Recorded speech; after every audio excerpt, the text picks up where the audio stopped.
Let's talk about KTM woes. It looks like the majority stake owner may be looking to try to move their shares. It looks like they're following suit with maybe Amazon and laying off some of these CEO, these white collar workers.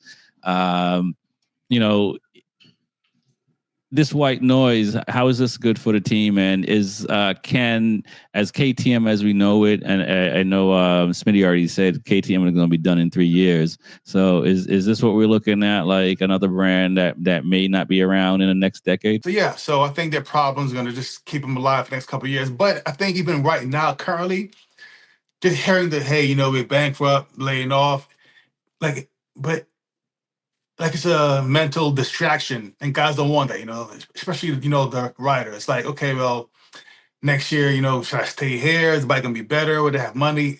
So just you want to just leave early while you can before you get stuck on a bad team and no ride. So Pedro should be gone, honestly, in my opinion. Okay. Just based on the rumors he's having and just the feelings of having not. It's like you feel it's uncertain, you know what I'm saying? And I don't feel good. Yeah, no, I agree. It's tough when you work for an organization and you hear about the financial woes, and you're still supposed to wake up and give 110%. Yeah. And you don't know what's going to happen. So it's a weird space to be in if you've been in a space like that, because I'm in that space now. Shit, man. Yes, you are. Yeah. And you're essential and critical piece to making this thing flow. So it's like, yeah, you right. I don't want to necessarily put that out on the show, but how do you stay motivated? Dope, man. You take sick days. It's like you go to work, you don't get paid. Payday was last week. My check said zero. It's gonna say zero next week, but aircraft still gotta fly. So that's what air traffic controllers do. Make keep the air safe. So that's it. Got you. So and what you're saying is, then regardless of whatever it is, you just gotta, put your head down and still give 110. Man, maybe 90. So I can blame you for all the delays and my delay today, man. Blame your ass. No, yes, you can because we're short staff and it creates staffing triggers. Yeah, I was gonna say, yeah. And if everyone's giving 90%, then eventually you can blame us for that. It goes. But all right, we'll move on. I'm gonna need you to give 100%, man. Next time, I'm tired of being late on my flights, man. Jesus Christ. We're gonna have to get you some gift cards, Smitty, or something, to get you motivated. Instead of pizza at work, right? Yeah. What are your thoughts, Reese, man, on KTM woes? And is it just noise, or this can't be noise at this point, right? You at some point you got to start saying, there's a problem.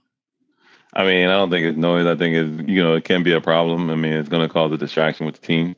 I mean, as after a while, you got to start looking at it and be like, man, what's really going on? Are we going to have a job? Are we going to get what's the deal? You know what I mean? What's the deal? Like it causes a distraction for the riders and team. You know what I mean? You're not fully focused. It does hurt you, man. It really does. I don't see them being around for after the next 3 years. I mean, they may be. The problem I see is we don't know. We're going into a whole new. It's really not a whole new era on the 27. You know what I mean? But it's kind of a different approach, where instead of, how much are we going to either save, spend, or what are we doing? Because we're coming down from 1,000 to an 850, so what's the deal there? Where we're going? So, it's a whole bunch of different errors on everything. So that could be a saving grace. All right. And do you think it's more corporate people at KTM than it is motorcyclists or enthusiasts or racers at heart? Because to spend a lot of money to go racing, you gotta love it. You can't. There's nothing else. I mean, do you think stakeholders are just kind of saying, hey, we need to show profit. I need some return on my investments? No, I mean it's just like even anybody, when you get the new guys in, the big guys in, they're looking to see where they can save money, slash money here, slash money here, to save money here, budget cut there, budget cut there. It's always when the new guys come in, they're trying to do budget cuts and save as much money as they can. Not understanding certain perspectives, and unfortunately, hopefully, this guy understands that if you don't race, no one's really buying your product. It's like, without somebody race, without your brand of in this industry of sports, if you don't race and no one sees it, how are you expecting to sell anything? Right. You're not going to sell anything. You're just going to be left in the dust, kind of. Hey, Lewis, man, is it time to start, brushing up the resume, or do you give 90% like Smitty? I mean, it sucks to be working for a company that is in this kind of financial straits that they are right now. I mean, obviously they're trying to work their way out of it. They're restructuring. The hardest thing in the world is try to restructure debt. You have to work with banks, you have to work with lenders, creditors, investors. Everybody has to be on the same page, and everybody has to be willing to save the product, not just save their own asses. Mm-hmm. And, you only need one group to say, well, we only want to save our own asses, and kind of throw the whole thing into turmoil. Like, everybody has to be in agreement. Look, we've already lost this much. How much more are we willing to lose before we pull the plug on this? Do I think KTM will survive as a brand? I think the brand will survive. I think what we'll see from the brand will change significantly.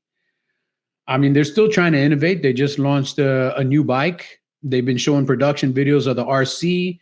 This is, what they believe is going to be their first step in kind of moving back into the market with a new product at a great price point. I mean, I've looked at the bike. I've looked at some of the specs. What they're selling at that price is pretty nice, man. What's the price point? Because I know they had that, what is it, the RC8 that was like 60 grand? No. So they have an RC, what is it, 9? Like the 890?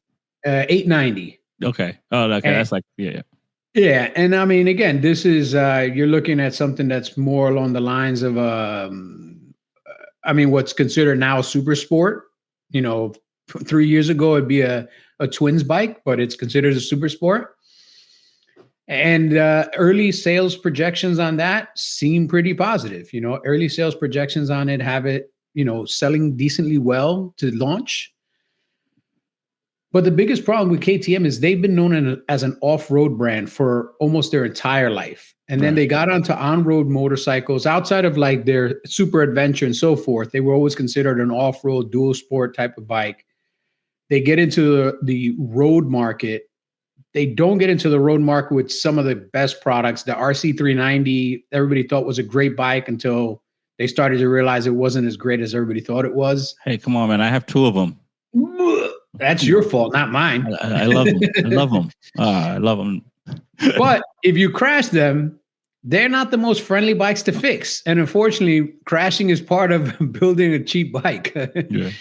So you have to build it, when you build a uniframe bodied bike, a trellis frame, and the subframe is welded onto the main frame, and you crash, your whole bike is totaled.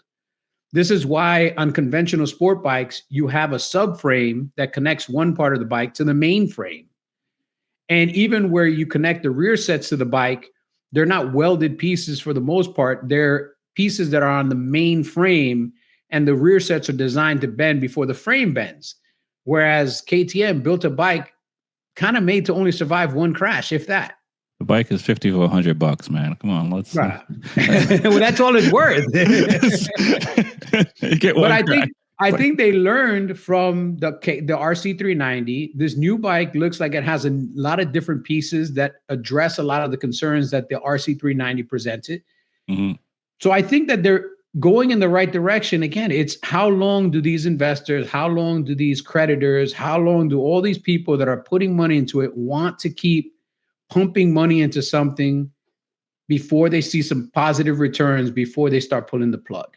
Right. And the first thing you got to do is you got to cut expenses. You got to cut corners. Right now they're talking about moving all production to the Asian markets, to Indonesia and places like that, to try to get the cost down, trying to reduce overlap in development people. So instead of having 20 development people, maybe cut it down to 8 development people, or cut here, cut there. Like they're trying to find ways to stay profitable, cut overall spending, and keep coming to the market. If they don't go positive in the next 36 months, then that's when you really got to start to worry. On the GP front, the one saving grace on the GP front is the new owner of Tech 3. The new owner of Tech 3 comes in with a lot of money. And he came in and bought Tech 3 knowing that they're on a KTM. Right. So he's going to want to pump money in to make sure that KTM keeps making MotoGP bikes, at least for the next 2 or 3 years, until he can work out a deal to maybe get another manufacturer to step in. Right, I was going to say, yeah. So I don't think they're going anywhere, but I don't know if their development is going to stay at the peak where everybody else is. I think they're going to have to cut some corners somewhere. A little bit less carbon fiber, a little more plastic, a little less titanium, a little bit more stainless steel. What? You're probably right. But at that point, cutting corners was the point of staying in GP. Because GP is the whole point of not cutting corners, So why stay? Because if the guy in Tech 3 is cutting big ass checks, you want to stay in the GP game, because this guy's paying for the GP bikes. He's bringing you profit. Right, and it's bringing you R&D. Yep. Okay. So there is a benefit. Yeah, and this is the way most companies justify going racing. We're going to take this budget, and it's not just coming from this one pool of marketing. It's coming from marketing, research and development. It's coming from this other part over here. So all these different, even though it's the same checkbook, when you can slice it up across different segments of the checkbook, different accounts payable segments, you can justify, hey, we spent $1 million, but marketing only spent 250,000, R&D spent 320. This other department spent 245. I mean, that's accounting. It's a funny game, man. You get one big number, but when you cut it up into 7 different departments, it's not that big. Not that big a deal.